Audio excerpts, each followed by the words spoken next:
नमस्कार मित्रांनो, टेक मराठी या यूट्यूब चॅनलवर तुमचे स्वागत आहे. बरेच दिवस झाले मी NNMS एक्झाम विषयीचे काहीच व्हिडिओ अपलोड केले नाहीत. त्याबद्दल सॉरी, पण आजपासून मी रेग्युलर NNMS एक्झाम विषयीचे सगळे व्हिडिओ टाकणार आहे आणि राहिलेले टॉपिक कव्हर करणार आहे. त्यामुळे कोणी जर चॅनलला सबस्क्राईब केलं नसेल तर चॅनलला सबस्क्राईब करा आणि बेल आयकॉनवर क्लिक करा, म्हणजे मी टाकलेले व्हिडिओंची नोटिफिकेशन तुमच्यापर्यंत लगेच येईल. चला तर मग व्हिडिओला सुरुवात करूया. मागच्या व्हिडिओमध्ये आपण संख्या प्रकरणातील पहिला पॉईंट पाहिला होता, संख्यांचे वर्गीकरण. तो व्हिडिओ तुम्ही अजून पाहिला नसेल तर पहा. आज आपण दुसरा टॉपिक पाहणार आहोत, संख्यांचा क्रम. प्रश्न: पुढील उदाहरणांमध्ये प्रश्नचिन्हाच्या जागी कोणते पद येईल ते ओळखा. आपला पहिला प्रश्न इथे बघा, 3, 7, 17, 31, 53 अशा काही संख्या दिलेल्या आहेत आणि इथे प्रश्नचिन्ह, म्हणजे या संख्यांमध्ये यातील पुढची संख्या कोणती येणार आहे हे आपल्याला बघायचं आहे. त्यासाठी पर्याय आहेत 79 म्हणजे 79, 73, 71 आणि 82. इथे तुम्ही बघू शकता, जर तुमच्या मूळ संख्या 5 असतील तर हे बघा 3, 7, 17, 31, 53 ह्या सर्व मूळ संख्या आहेत. आपण त्या मूळ संख्यांमध्ये मांडणी करून पाहूया.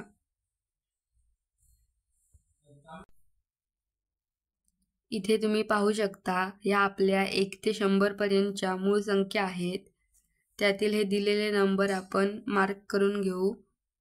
3, 7, 30, 31, 53. इथे 70 मी मार्क केलं नाही. 70 बघा, 3, 7, 17, 31 आणि 53. इथे तुम्ही बघा, हा आपला 1चा डिफरन्स आहे पहिल्या 2 मूळ संख्यांमध्ये. त्याच्यानंतर इथे 2, नंतर इथे 3, इथे बघा तुम्ही 4, मग पुढच्या संख्येमध्ये 5चा डिफरन्स येणार, म्हणजे 1, 2, 3, 4, 5, म्हणजे आपली 79 ही संख्या येणार. बघूया आपला ऑप्शन. इथे तुम्ही पाहू शकता, आपला पहिला ऑप्शन आहे 79, म्हणजे आपलं 79 हे आन्सर येणार. यानंतर आपला दुसरा प्रश्न इथे बघा, 2, 6, 15, 31, इथे क्वेश्चन मार्क, नंतर 92. यातील आपण पहिले डिफरन्स काढून घेऊ. इथे तुम्ही पाहू शकता, मी इथे डिफरन्स काढलेला आहे. 2 आणि 6च्या मध्ये 4चा डिफरन्स, नंतर इथे 9, 16. हे तुम्ही पाहिलं तर तुमच्या लक्षात येईल, या वर्गसंख्या आहेत. म्हणजे बघा, इथे 1चा वर्ग, 2, 3, 4, 5, 6, 7.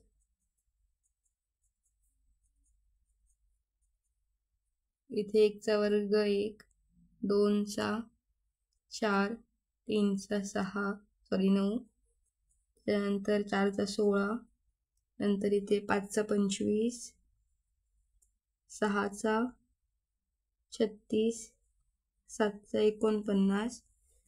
इथे तुम्ही बघू शकता, इथे याची 4 आणि 2 6, त्यानंतर 6 आणि 9 15, 15 आणि 16 31, मग इथे 16, 31 आणि 25 येणार 56. म्हणजे इथे आपला, पुढे पण बघू आपण करून, 56 प्लस 36, पहिले 25 ॲड केले त्याच्यामुळे, मग 6 आणि 6 12, 1 5 9 हे बघा इथे 92 आलेत. म्हणजे आपलं पर्याय क्रमांक 3 56. इथे 56 येणार.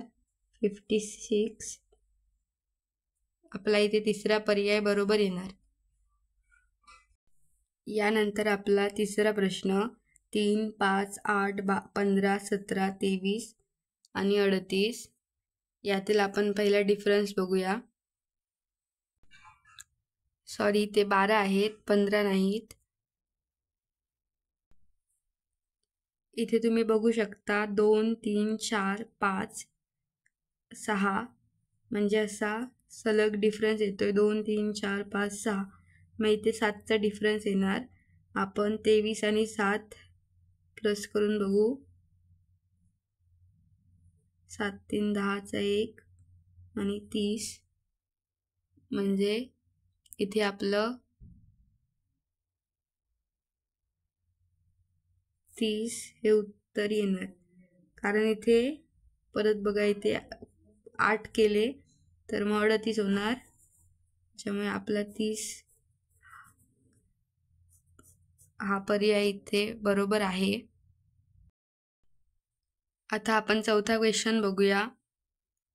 इथे बघा 20 18 16 14 12 हा किती सोपा क्वेश्चन आहे.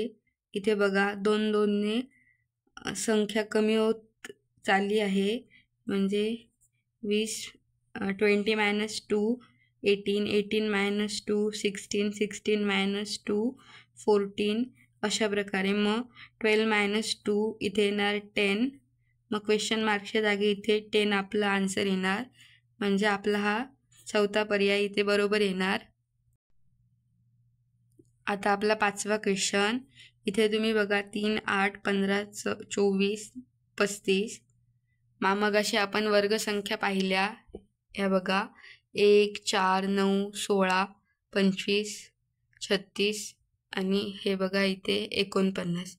इथे तुमच्या लक्षात येईल इथे बघा 4 म्हणजे सलग ह्या वर्गसंख्या आहेत त्या -1ने कमी आहे. म्हणजे 4